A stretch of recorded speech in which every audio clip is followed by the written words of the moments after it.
on se retrouve dans une nouvelle vidéo physique pour vous parler de la fusion, du phénomène de la fusion. Donc on va vous expliquer ce que c'est et on va voir l'énergie libérée par la fusion. Donc la fusion nucléaire, c'est un processus où deux noyaux légers vont s'assembler pour former un noyau lourd. Donc cette réaction est à l'œuvre de manière naturelle dans le Soleil ou dans certaines étoiles de l'univers.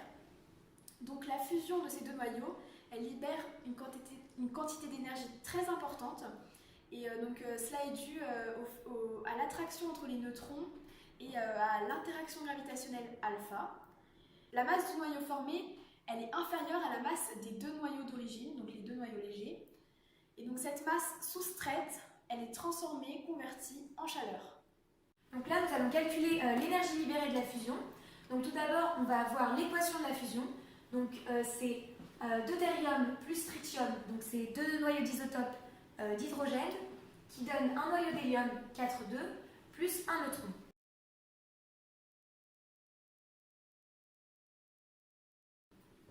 Donc ensuite, la variation de la masse, c'est delta masse, est égale à la somme des masses des noyaux formés moins la somme des masses des noyaux initiaux.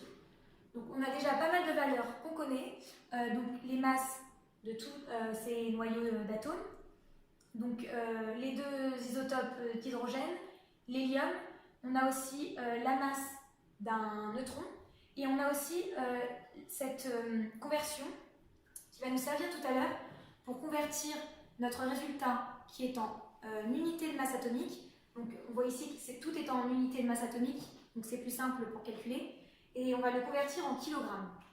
Donc tout d'abord, on utilise cette formule-là. Donc avec les masses, ça nous donne masse du neutron plus masse de l'hélium moins masse du deutérium plus masse du tritium. Donc on va calculer et le résultat nous donne moins 0,01889 U. Et donc avec la conversion, c'est-à-dire avec ce 1,66054 fois 10 puissance moins 27 kg, ça nous donne moins 3,1367 61 fois 10 puissance moins 29 kg. Donc maintenant, on va calculer l'énergie libérée grâce à ce qu'on a déjà calculé avant. Donc pour calculer l'énergie libérée, on a besoin de cette formule, E est égal à M fois C au carré. Donc il faut savoir que C, c'est la célérité de la lumière, donc c'est 3 fois 10 puissance 8 mètres par seconde. Et en fait, comme avant on a calculé delta masse, on va utiliser plutôt cette formule, delta E est égal à delta M fois C au carré. Donc delta M, c'est moins 3,1367 61 fois 10 puissance moins 29 kg, mais on va avoir besoin de prendre la valeur absolue, parce que là on va calculer une énergie, il faut qu'elle soit positive. Donc ici, j'ai remplacé la formule là-bas avec les chiffres, et ça nous donne 2,823084 fois 10 puissance moins 12 joules. Donc on va calculer pour 1 g de mélange d'isotopes d'hydrogène, parce qu'on avait calculé pour la fission avec 1 g aussi. Donc maintenant on va pouvoir les comparer si on calcule avec 1 g. Donc tout d'abord on va calculer la masse de l'hydrogène, des deux atomes d'hydrogène isotopes. Donc ça nous donne 5,02905 unités atomiques. Donc là on va convertir en kilogrammes parce qu'après on va avoir besoin de kilogrammes, comme on parle de grammes au-dessus. Donc ça nous donne ce résultat.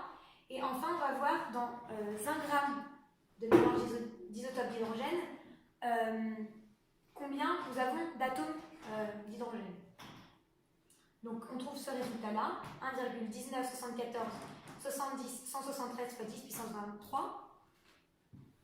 Et donc, grâce à ces deux résultats, ici et ici, on va pouvoir calculer l'énergie libérée pour 1 g. Donc le nombre d'atomes fois l'énergie pour un atome. Et ça nous donne 3,380 559,01 fois 10 puissance 11 joules. Donc ça nous donne en tout 338 milliards de joules. Donc pour 1 gramme d'isotope d'hydrogène, on voit que c'est 338 milliards de joules d'énergie qui sont libérés. Et donc c'est 3 à 4 fois plus d'énergie libérée pour le même gramme, 1 gramme. C'est 3 à 4 fois plus d'énergie libérée que la fission. Merci d'avoir regardé notre vidéo. Et abonnez-vous, à la Au prochaine! revoir.